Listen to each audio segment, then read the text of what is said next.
Now, out for just a week, FIFA 12 is already the most successful launch for an electronics arts sports game. But the launches for EA's other sports franchises have been a little more complicated because of sports labor disputes, first at the NFL and now the NBA. Joining me now is Peter Moore, the man who used to run EA Sports. He's now COO of Electronic Arts. Welcome back to Bloomberg West, and congratulations on the new job. Thank you, Emily. We talked last time about how you had the coolest job in the world as the president of EA Sports.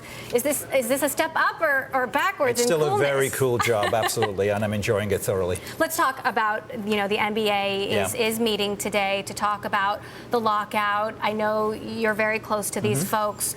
What's going to happen? Well, unlike the NFL lockout situation, it's obviously a different economic situation that both the players and the league itself are going through, and we're keeping a very close eye on it. We're a great partner. We're a licensee of the NBA, and as we were with the NFL, we were hopeful that there was going to be a season, and the same here with the NBA. So how does this impact your sales? Well, Obviously, FIFA's doing well. We'll get to that in a moment. FIFA's doing very well. We don't have an NBA simulation game scheduled for market this year. We do have NBA Jam, which is our arcade version, which has done very, very well across multiple platforms. And then we'll be back in the simulation business this year. But we're still, even though we're not in the market with a game this year that's a sim, we're still hopeful that we'll be an NBA season. We're sports fans like everybody else. So FIFA 12, greatest launch in the sports division ever? Huge. Wow. Yes. So why is that? Quality.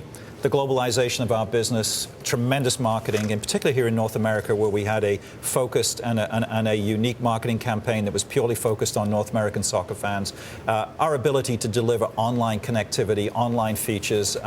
It's a 92 rated game as of this morning, and that's by far the best rated sports game of this generation. Now, I got to ask you about Sim Social. I mean, it has rocketed to the #2 most popular game on Facebook behind Zynga's Cityville, but has surpassed a number of Zynga games. Do you think you cracked the code with social games? It's too early to say. We've been 7 weeks in the market. 65 million people now have created a Sim Social avatar. They're starting to build their home. They're visiting other Sims. More importantly, 10 million people a day are coming back to play the game on a daily basis.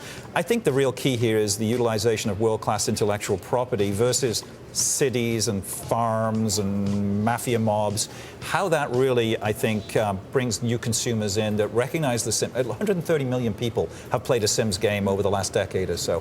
So this quality IP layering over this massive platform that is Facebook, I think, becomes the key. And I think most interestingly as well, the game mechanic. You can have a Sim. I can actually go visit your house, interact with you. That's never been done in a Facebook game before, and I think that's the difference. Do you think Zynga's actually learning some lessons here as well? I mean, Farmville, the popularity has plummeted. Is there something about social games where they just don't have the lifespan of traditional console games? I think you've got to keep things fresh. You've got to continue to keep people coming back every single day. Of course, ultimately, you've got to monetize people. There's got to be offerings in which you give them the opportunity to spend money with you.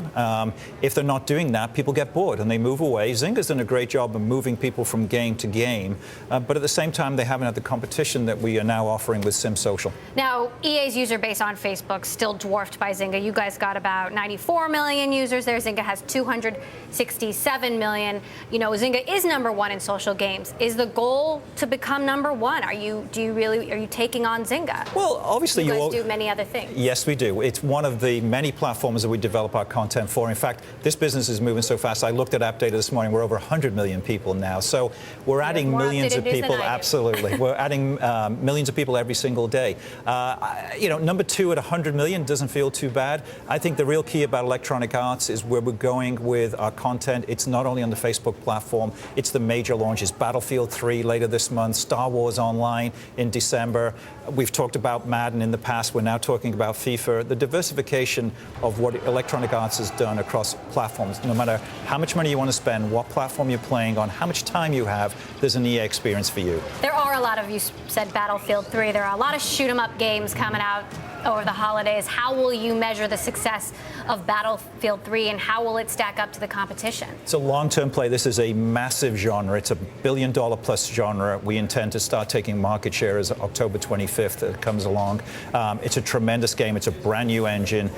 It's a big business, and we intend to take our fair share. How about Star Wars? That's the much-anticipated game now. It's coming out before Christmas. Yes, December 20th here in North North So what America can the you tell us? 22nd. I can tell you that if you're a Star Wars fan and you love the narrative, the storyline, and you love massively multi-online players, there is no better experience for you starting on December 20th.